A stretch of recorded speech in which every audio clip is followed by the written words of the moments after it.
Kalau sakit kepala itu kan cara berpikir.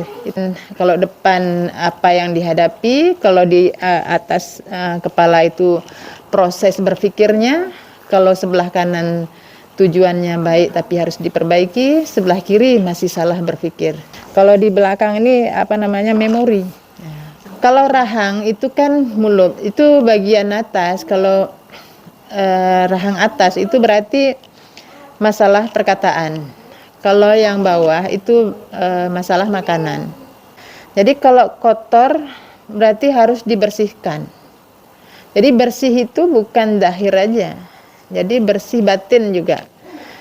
Jadi kalau bersih batin itu misalnya kita tidak lagi memikirkan orang. Keburukan orang itu jangan ada. Jadi saya jawab yang pertama, sakit di hidung atau sinusitis apa yang diingatkan gitu maksudnya kan. Jadi hidung itu kan alat penciuman. Nah, jadi kita tetap melihat kepada syariatnya yang kita bisa lihat. Jadi alat penciuman ini untuk apa Allah jadikan? Untuk membedakan yang baik dan yang buruk. Misalnya kalau makanan basi kan pun bisa kita melalui penciuman ya. Jadi inilah yang dikatakan Al-Furqan. Nah, jadi kalau sinus hidungnya bermasalah atau sampaikan ya ini sinusitis berarti infeksi sinus. Berarti ini masalah Al-Furqannya yang harus diperbaiki. Kesadaran dalam memahami Al-Quran, dalam kesadarannya paham dengan Al-Quran. Kemudian sakit di kepala. Kalau sakit kepala itu kan cara berpikir, itu udah Ibu ini. Jadi lain kalau depan apa yang dihadapi, kalau di atas kepala itu proses berpikirnya, kalau sebelah kanan tujuannya baik tapi harus diperbaiki, sebelah kiri masih salah berpikir. Nah, kalau di belakang ini memori.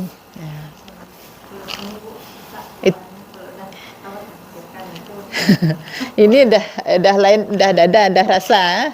Kalau di dada itu udah masalah ini nafsu sufia. Antara penyakit di sini. Ada penyakit hati dari depan atau ada masalah nafsu sufia kalau depan. yang kepala itu tadi. Kemudian kalau tentang warisan apa tadi warisan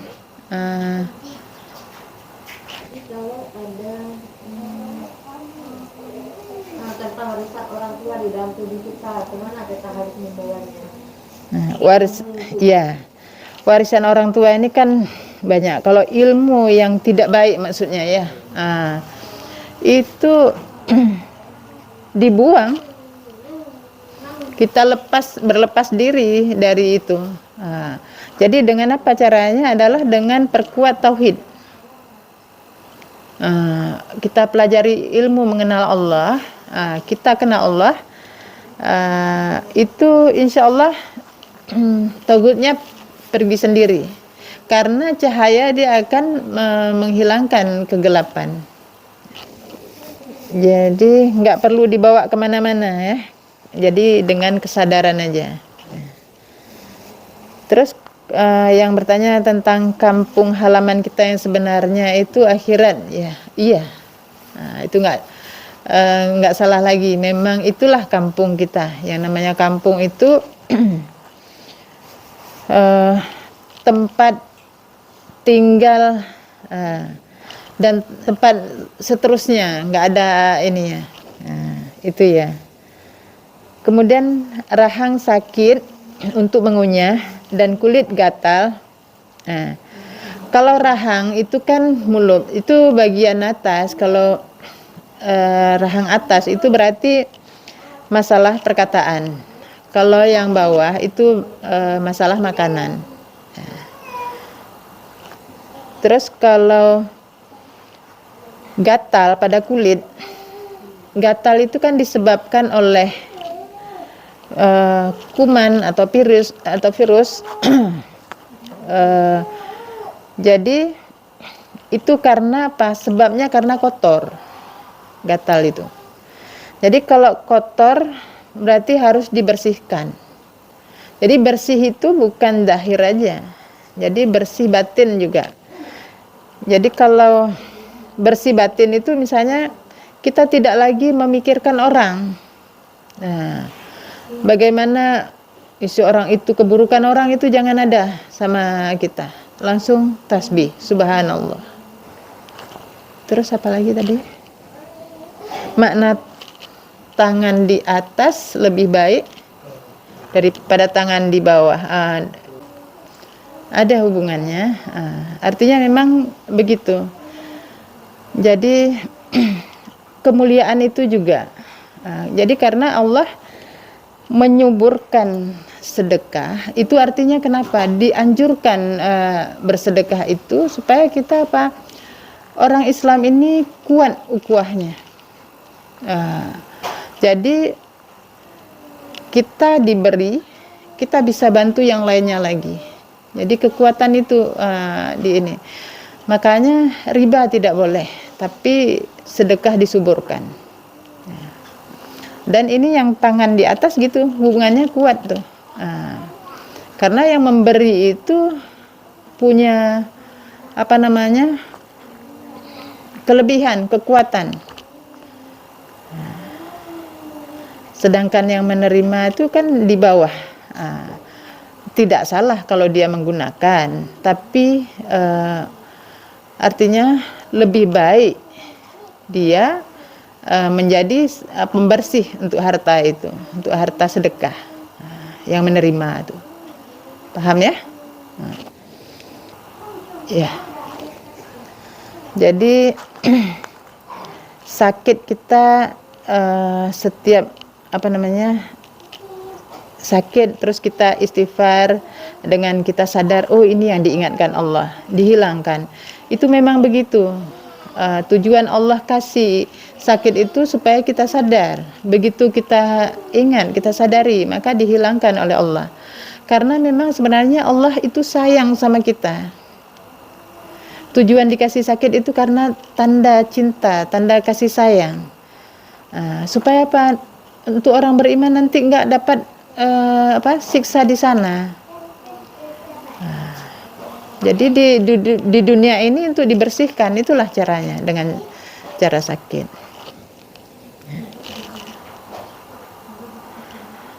Jadi kalau hisabnya di dunia ini nggak apa-apa, alhamdulillah.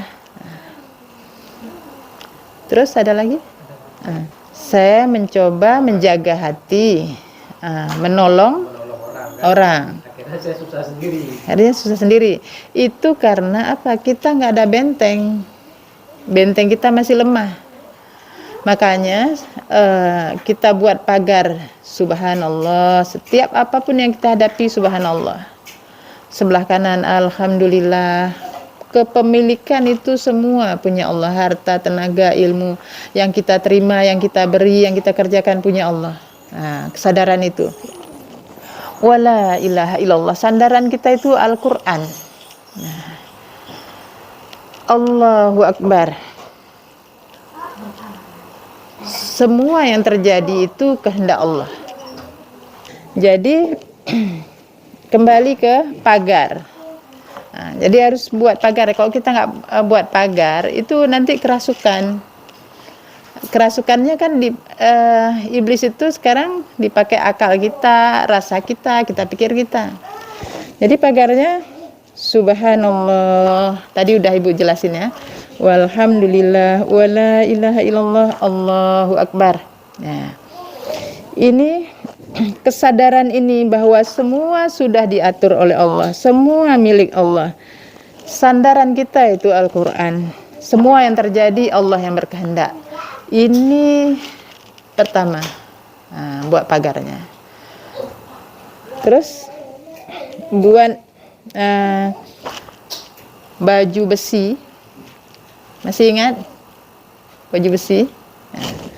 kesadaran tadi sudah kita ingat, sudah kita sadari bahwa semua diatur oleh Allah. Kita minta sama Allah, ya Allah, apabila malam ini Engkau menentukan aku dalam salah atau dalam berbuat sia-sia, Engkau rubah ketentuanmu ya Allah, supaya yang kulakukan adalah Engkau ridho ya Allah. Engkau ridho, kami ridho ya Allah. Engkau senang, kami senang. Kita minta sama Allah. Jadi ada yang kita minta ditambah, ada yang minta dikurang. Jadi bentuknya seperti segitiga. Minta tambah, minta kurang. Dengan apa yang kita hadapi sekarang. Nah. Kemudian waktu alhamdulillah begitu juga. Misalnya kita ada kebutuhan apa, ada punya apa, ada masalah apa tentang ini masalah harta, tenaga, ilmu. Kita minta tambah, kita minta kurang. Seperti malam ini, ya Allah, kalau Engkau menentukan kami mendapat ilmu yang sedikit malam ini, Engkau rubah, ya Allah, mohon Engkau rubah ketentuanmu supaya kami mendapatkan ilmu dan hikmah yang banyak, sehingga kami menjadi kuat. Minta, tak tambah, minta kurang. Waktu mengucapkan wala ilaha illallah, karena afdalu zikri fa'alam anhu la ilaha illallah, maka minta tambahnya begitu, 3 ini tertutup. La ilaha illallah. Nah, artinya dalam berdoa, dalam berusaha, dalam berserah diri, ada yang kita minta. Paham? Nah, jadi kalau dalam kehidupan begini, ini dalam berdoa, dalam berusaha dengan sesama, dalam berserah diri kepada Allah. Kalau dalam sholat, ini berdiri, di sini ruku, di sini sujud. Waktu Allahu Akbar, begitu juga. Jadi subhanallah walhamdulillah wala ilaha illallah Allahu Akbar, bentuknya seperti itu. Waktu buat baju besi. Jadi yang punya baju besi itu adalah Nabi Daud. Nabi Daud itu yang punya kekuatan. Nah, makanya kalau kita mau kuat, kita buat baju besi. Nah, baju besi kita secara ini batin. Kalau sudah baju besi ini kita buat senantiasa. Nah, pagar pertama, baju besi. Buat senjatanya Asmaul Husna. Itu pelurunya, mau apa kita? Sasaran apa dia? Kalau kita mau mendapatkan rasa damai, rasa aman, assalam al-mu'min, panggil nama Allah, langsung baca la ilaha illallah. Nih. Jadi kalau dibentuk, dia akan membentuk seperti senjata memang. Di sini Asmaul Husna. Nah, di sini bentuknya begini. Semakin kuat, semakin banyak kita kesadarannya semakin tinggi, maka semakin tajam senjata kita. Ini senjata yang otomatis. Kita nggak perlu jaga harus taruh di mana, nggak payah. Senjata ini benar-benar asli memang. Kalau kita mau rajin merawatnya ya. Jadi pada waktu keadaan yang bagaimanapun, begitu serangan masuk, dia akan aktif sendiri senjatanya. Sangat canggih. Ini paham ya? Jadi kalau mau menggunakan senjata ini, makanya dibilang yang paling utama zikir itu la ilaha illallah. Kenapa Asmaul Husna? Karena nama Allah itu yang sudah disediakan memang untuk kita. Tetapi tidak menukar, tidak mengganti tidak merubah kalimat-kalimat Allah, nama-nama Allah ya. Jadi kalau misalnya assalam nggak usah panggil pakai iya, itu udah beda. Misalnya kita panggil assalam, al-mu'min, al-karim, ya Allah, itu nggak apa-apa, iyanya ya Allah. Misalnya al-wadud, ar-rahman, ar-rahim, itu nggak apa-apa. Begitu ar-rahman, ar-rahim, al-karim, ya Allah, ya Allahnya nggak apa-apa. Tapi yang lainnya tetap al. Itu karena beda. Kalau kita panggil iya, nanti jatuhnya udah nggak yang maha. Yang maha. Udah paham nih ya? Tolong teman, tapi malah diri sendiri yang susah. Itu artinya kita nggak siap untuk menolong. Nggak ada pagar. Tapi udah kepanjangan Ibu jelasinnya. Udah bantu, malah timbul susah dia. Mungkin gini, kan ada juga yang saya ngurut si Fulan itu Bu, habis ngurut itu saya selalu sakit. Kayak gitu. Ya, itu misalnya gitu kan, karena kita nggak tahu maksudnya apa. Jadi iya, karena yang namanya menular itu sebenarnya iblis yang menular. Kalau kita orang medis kan itu kuman, virus. Ya itu karena udah Ibu bilang kan, kalau virus itu iblis, kuman itu setan. Itu yang buat menular. Itu karena pemahaman kita, keyakinan kita belum kuat. Kalau kita sudah kuat, insya Allah dengan kita minta berlindung kepada Allah, Allah pasti melindungi. Kita menolong orang itu kan maksud baik. Kenapa kok malah dapat efek buruk? Berarti ada kesalahan. Salahnya bukan di orang, salahnya di diri sendiri. Jadi dikasih kita rasa yang tidak menyenangkan itu sebenarnya kode Allah untuk apa? Tingkatkan lagi keyakinan kamu, tingkatkan lagi keyakinan kamu. Kuatkan lagi. Artinya keyakinan itu kalau kan saya bayangkan seperti bola. Dari sudut manapun kita lihat, kapanpun kita lihat tetap bulat. Nggak ada ininya. Jadi mungkin keyakinan kita ibaratnya belum bulat. Gitu. Jadi terus masih benjol-benjol, bersegi-segi. Ya. Subhanallah, alhamdulillah. Nah itu aja, jadi intinya perbaiki diri kita. Jadi nggak ada salahnya kita menolong, bukan karena orang lain itu. Pertanyaan selanjutnya ada lagi? Kalau lutut kanan kaki istri saya sakit, gimana Ustazah? Waktu diurut dan sembuh, tapi sering sakit. Lutut ya. Kalau lutut ini sedang dilakukan karena gerak di tempat gerak persendian. Jadi kesalahan itu sedang berlangsung. Kalau kanan ini tujuannya bagus, tapi masih tetap harus diperbaiki. Misalnya kita melangkah ke tempat atau suatu perbuatan yang itu nampaknya baik, tapi kita lihat lagi hakikat baiknya itu semana. Mana lebih besar mudarat dengan manfaatnya, perhatikan lagi situ. Jadi ini kan masalahnya masing-masing bisa melihat. Ada lagi? Ya.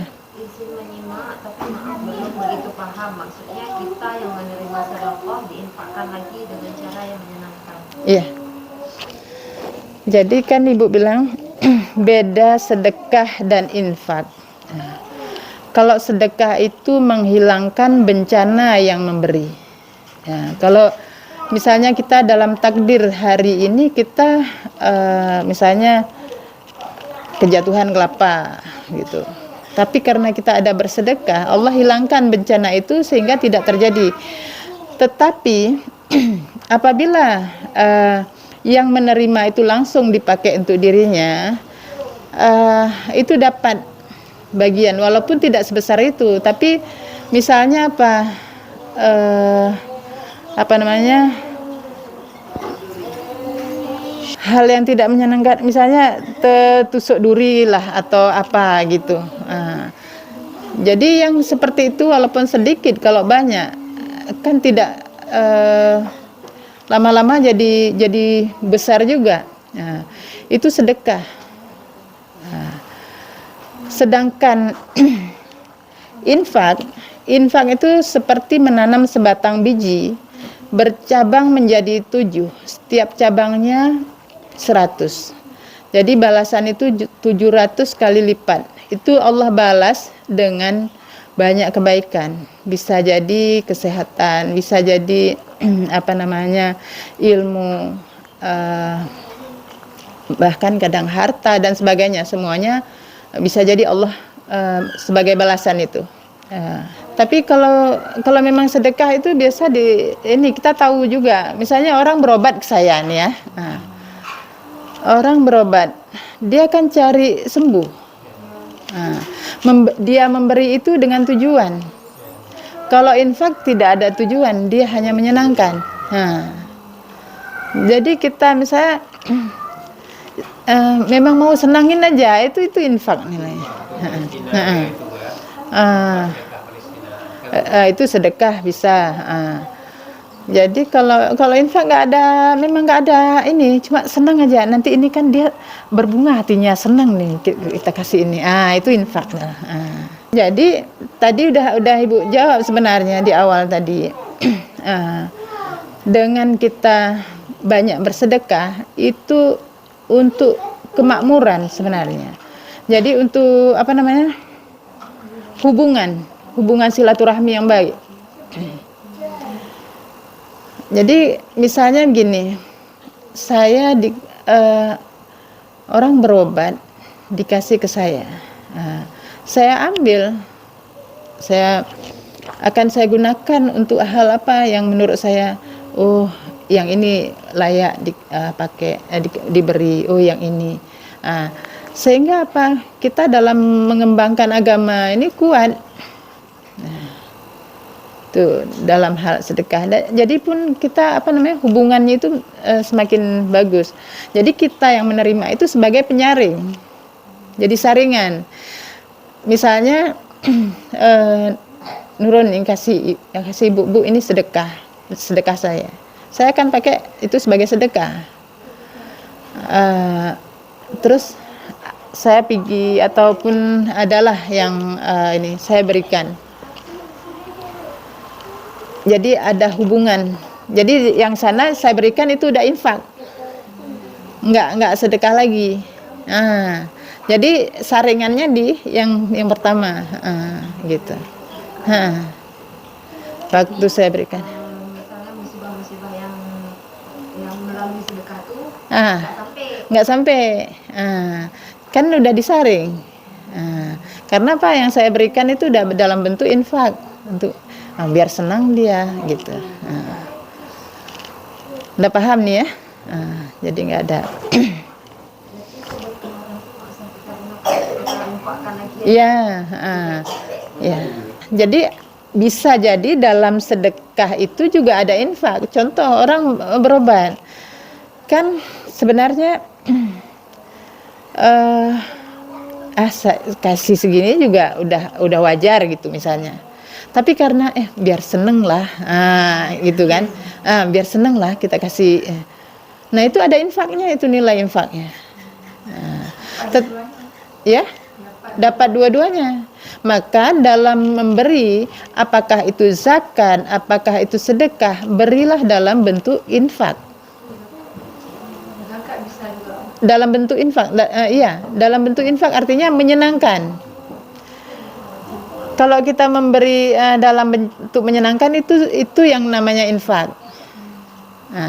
Sedekah diberikan dalam bentuk menyenangkan, ada nilainya juga infak.